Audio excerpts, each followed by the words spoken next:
start super, super small. When you're starting a business, you want people to be demanding what you're selling first. You want to find out how much want there is and scale to that size, and then continue to slowly grow it. Hey Candace, thank you so much for today, and we are really happy to hear about your experience in Michigan startup and your work in arts.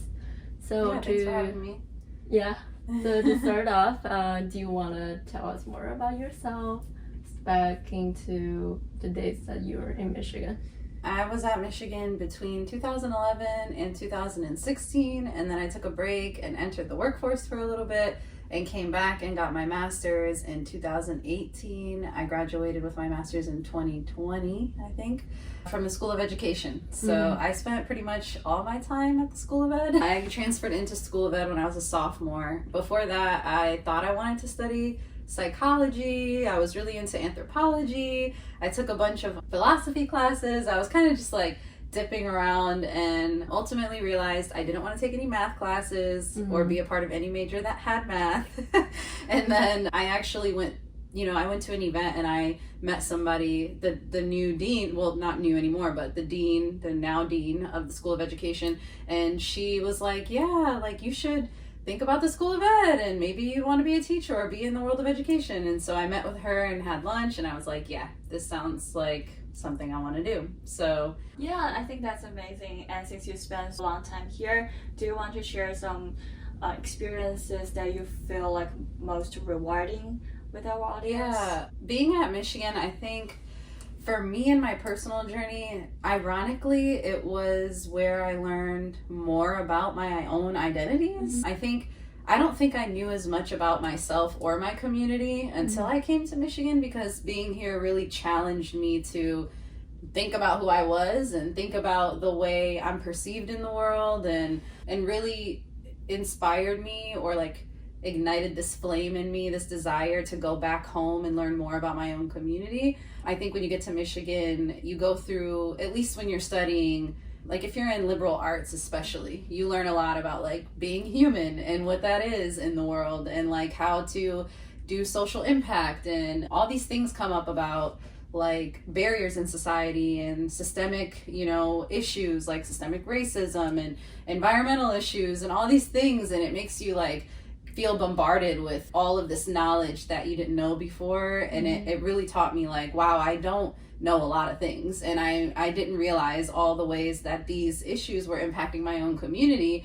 And so it really kind of propelled me into like an activist sort of space and a community development space. I went back to Detroit every summer and every spring break with internships that were focused on community development. And it was because of Michigan, because I think when I left my community, I went to Michigan thinking I would never go back to my hometown. And then it was the complete opposite because of the coursework I was taking and the people I was meeting, and meeting other Latinos on campus that came from different, backgrounds with different ideas, and just being able to like find unity on campus with them in ways that I didn't back home, because when you're living in your community, you have like a lot of the similar people as you sometimes. At least for me, it was like a lot of Latinos in Southwest Detroit. So when I was on campus, that was the first time I felt like we had to unite for something. And I never felt that before back home. So it really just brought a lot of awareness to me. I think that was my favorite part of being in college, I think. Yeah, I think that's really amazing. And we know that you also involved a lot of different activities with underserved communities in Detroit. I'm wondering, could you share one project that you're really proud of and how that has impacted the whole community?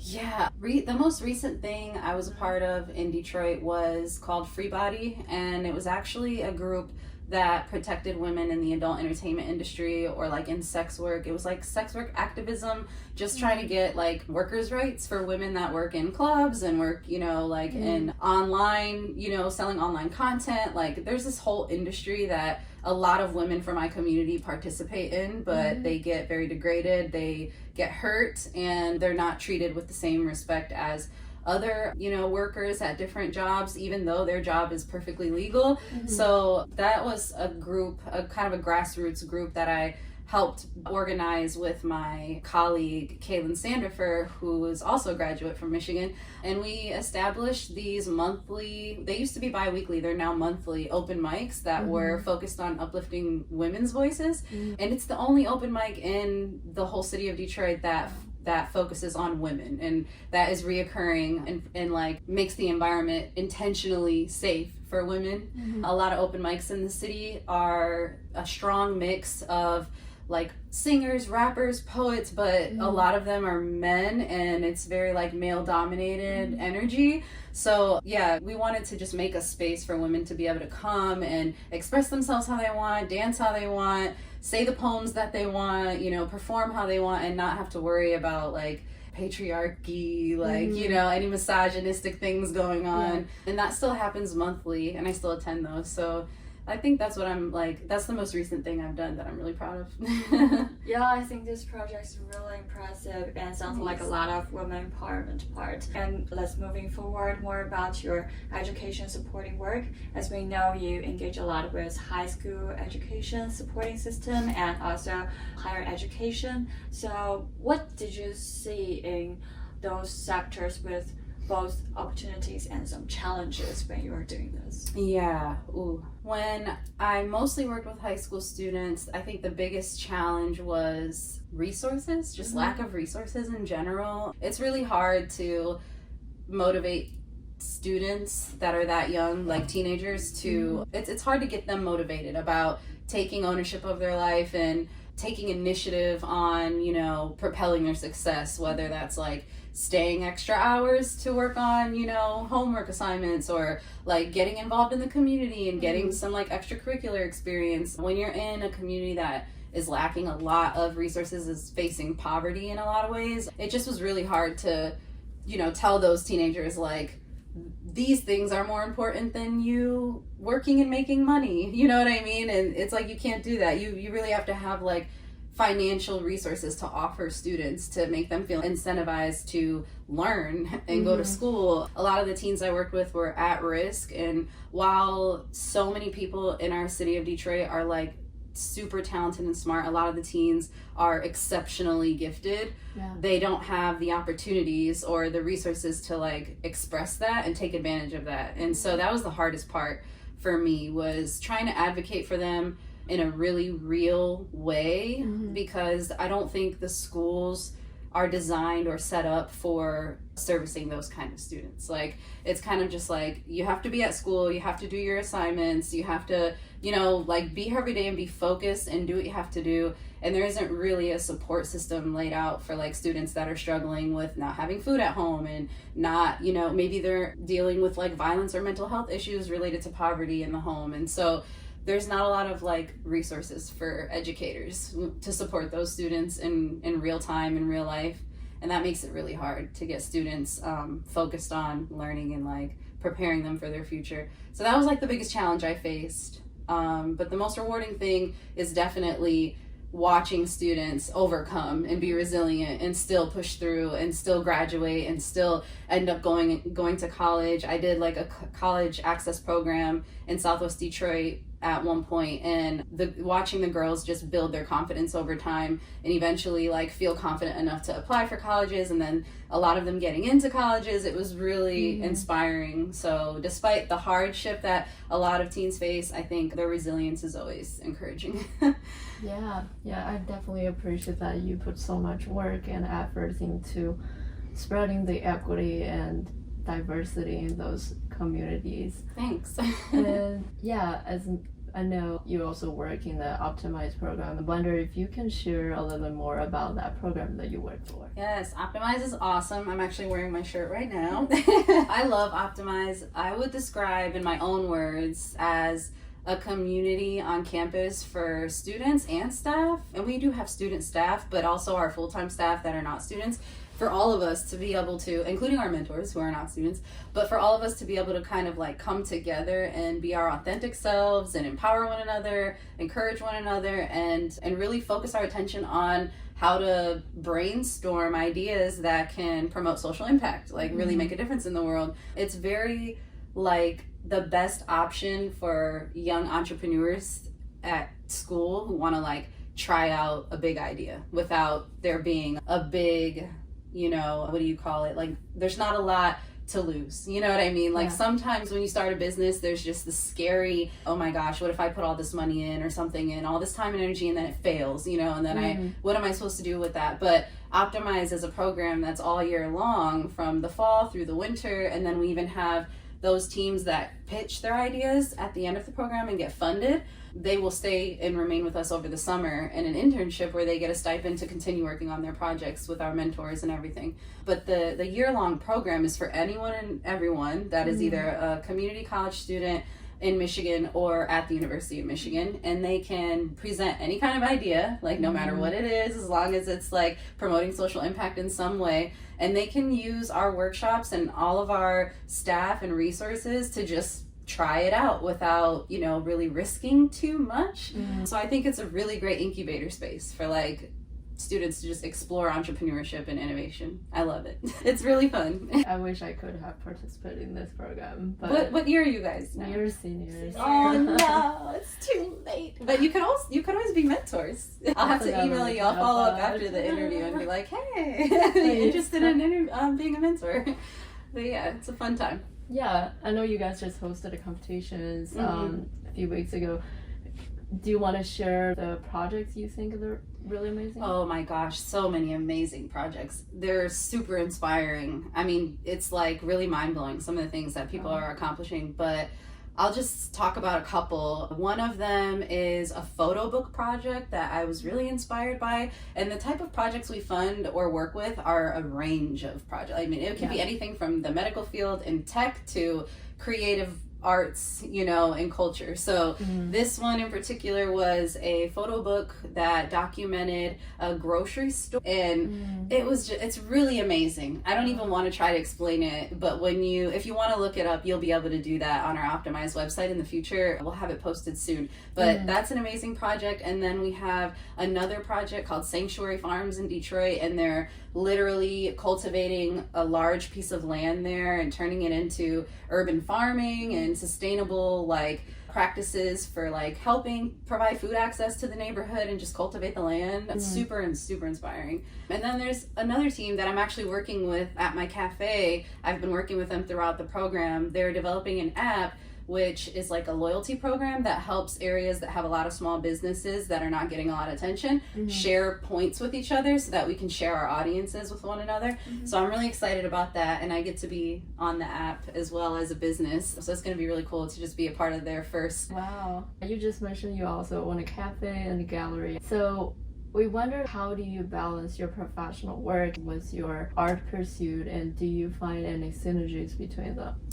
Yeah, I'm really lucky because Optimize is very in support of me having a business because they're an entrepreneurship program. Yeah. So I'm actually an alumni of Optimize. When I was in my master's program in 2018, I was a student that entered the program of Optimize, and I got funded and I won, and I did the summer internship, and I was able to host a mentorship program for teens in Detroit. It was really cool, and I love mentorship. I'm so passionate about that. That's how I ended up back here at Optimize working as our mentorship coordinator. But yeah, I think because of Optimize being so innovative and open-minded about how they do organizational culture, it allows for me to have this space to be able to focus on my business and even integrate a lot of the concepts that I'm using inside of my business. Like the type of improvement that I'm doing within the startup is the same work that we're teaching and promoting on a regular basis at my job. So it's kind of cool because even while I'm with Optimize, I get to talk about my cafe all the time, and I get to talk about what I'm doing with students all the time, so it helps me develop my business while I'm at work.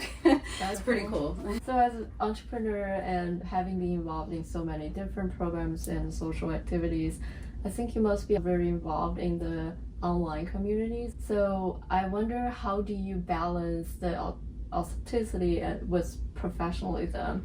Something I think a lot of young professionals are struggling with when they want to advocate for something online, how do you decide it's a proper thing to post? That's tough because every organization has different expectations, so it's not really like a one size fits all. Unfortunately, I think there are a lot of organizations out there that if you post certain things on your social media, you could potentially get in trouble for it, or they might, have some kind of issue with you doing that. And I frown upon that because I'm an advocate for being multifaceted human beings as we are, and we need to start embracing that in the workplace and allowing people to be who they are outside of work, when they're not at work, and allowing them to even be themselves at work, because I think we're capable of doing both. As we all know, we're capable of like having our hobbies and also being great at our jobs at the same time. So I personally think a lot of organizations need to back off of people a little bit and let people be the multifaceted people that they are. I think it encourages happiness and joy within people and allows them to do better at work and be more productive because they feel confident in who they are and can express that, and not have to worry. But for me, I've gone through both. I've been at organizations where I almost lost my job because of things I was posting online that they didn't agree with, mostly like me in a bikini, on the beach. Like, that's inappropriate. You work with students. And to me, that's ridiculous. One, because you should be able to have your own Instagram that students should not be on, and I never would let any of my students on my Instagram. So it's like, things like that don't make sense to me. But now that I work for Optimize and we embrace authenticity the way that we do, I'm really lucky because I get to really express my creativity and talk about my hobbies and be who I am without feeling like, oh, people will judge me and they're gonna take it out on me as an employee. So I'm really blessed to be in this innovative space where I can balance that pretty well. But I would say rule of thumb for most people is have a private Instagram. If you feel like your job, is gonna scrutinize you for that, make your accounts private and make sure you don't let anyone from your job follow you. I would recommend that until your job. And then also advocacy. Like if I could make any recommendations, it would be like, find the research, because there is research out there that says people are multifaceted and they should be able to embrace that in the workplace. Grab that research and send the main points and the link to the research to some of your supervisors, just to let them know, like, hey, I just want to let you know I found this really great research out there and I wanted to share with you, whatever. But that's what I would recommend for young people, because it's up to us, it's up to y'all, it's up to the young people to decide what the future of work looks like. So while everyone is entering these industries as young professionals, you do have somewhat of an upper hand because you are more hip to best practices and what research is saying right now. And as long as you can back up your claims with evidence, I think you can have an impact on, the way organizations do things. That's a really great piece of advice. So you're also a professional poet. I was wondering, how does your working art influence your perspective in educations and communities? A lot, yeah. It influences my perspective a lot. I think for me, doing art started off as a way of coping with my own, pains and traumas, but it started to turn as I became a professional poet and I was getting paid to perform and invited to perform in all these different like organizational spaces and for the community in all these ways. It started to make me realize the connection with community and collectivity, and how my art is not just about how I feel, but it's about how people in my community feel, and when they invite me to speak or perform, what is it that they need, to hear from me, and just reflecting on that. I think it caused me to be very humble in a lot of ways, and always come from a place of gratitude and thinking like any opportunity I get to read a poem out loud or get on the microphone at an event, it's more so considering my context of my situation, who is my audience, and what can I say that can uplift them or inspire them or challenge the way that they think in a certain kind of way.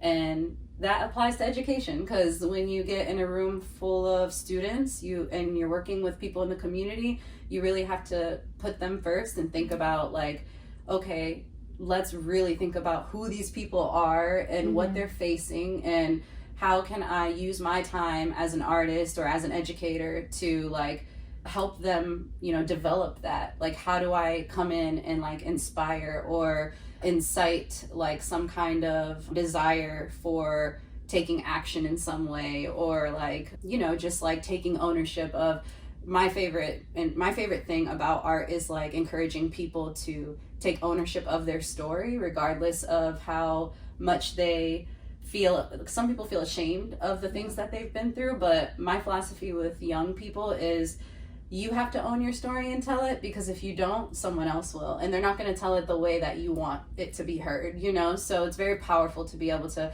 take ownership of your life experience and be able to tell it the way you want to tell it, so that it stays powerful and impactful and doesn't get stolen from you and manipulated into something else, or feed into a narrative about your community that you don't like, you know, like an outsider narrative. So that's kind of what poetry taught me. Being a poet just kind of like helped me understand that it's bigger than just art. It's bigger than just pretty words. It's about the people and how you make them feel in their like context of their situation as much as possible. This is so powerful, of advocating for yourself. Yeah, and that's what I hope, is that when I do poetry, that people can feel that sense of like empowerment or inspiration to do that for themselves. Like tell your own story and be confident in the way you tell your story, you know? Yeah. Our last part is just seeking some advice from you. You have been working with students and communities for so long. So if students want to start their own business, especially in college, what kind of advice would you offer to them? Yeah, my best advice, probably two main things. One, scale. Like scale, don't start big, start super small. Like when you're starting a business, you want people to be demanding what you're selling first, or whatever you're offering. You want people to already be like wanting it. You want to find out how much want there is and scale to that size, and then continue to slowly grow it. Like the expenses that you want to start off with should be the smallest ever. Like in every way, try to start your business off of free. Especially if you're in college, you have a lot of access to resources. It's a good time to start a business, you know, like you can scale up what you guys are doing right now, like using free room spaces at the University of Michigan. That's how you keep your costs down, because otherwise someone would have to pay for a space, you know, outside. So like as much as you can start small with the least amount of cost, that's the best way to go. Because I think a lot of times we get tripped up because we have this vision of this idea of what we want for our business, and then we try to achieve that vision right away, and it's like, no, just pause and start super small until you have enough money already, revenue coming in, that says, oh, we should get bigger because we're getting more revenue, you know what I mean? So that's one. And then the last piece of advice would be just like believing in yourself. I know that's so superficial and cliche, like a lot of people say it, but it's so real. It's actually very real. And like believing in yourself is probably 50% of the work, because it's easy to doubt yourself. It's easy for other people to doubt you. It's easy to face a challenge and it make you just want to quit, you know, because it's so hard or it seems too big. But just really stand on that feeling you have inside that tells you I should be doing this. Believe in that, and like no matter what's happening in the world around you or what people are saying, stand on the belief you have in yourself and just keep trying it and trying it and trying it. And every failure, everything that feels like a failure, I put it in quotes because it's not a failure, it's just a lesson. And I know that's still very cliche, but it's super true. And like entrepreneurs can get caught up in thinking that they're failing, when in actuality you're learning and you're making space for improvement, and improvement is what is needed in order to be a successful business. So that's kind of the advice I would give. It's just like be confident, believe in yourself, and make sure you don't hold on to the missteps. Just consider them learning moments in research in the improvement journey, and That's keep going. So that's so true. So last part, we had 3 rapid fire questions. And the first one is, what is your favorite piece of art? Oh, favorite piece of art. That is tough. I like a lot of art. Oh my goodness. I'll take it all the way back and say watching Poetry Jam on TV. To me, that's art.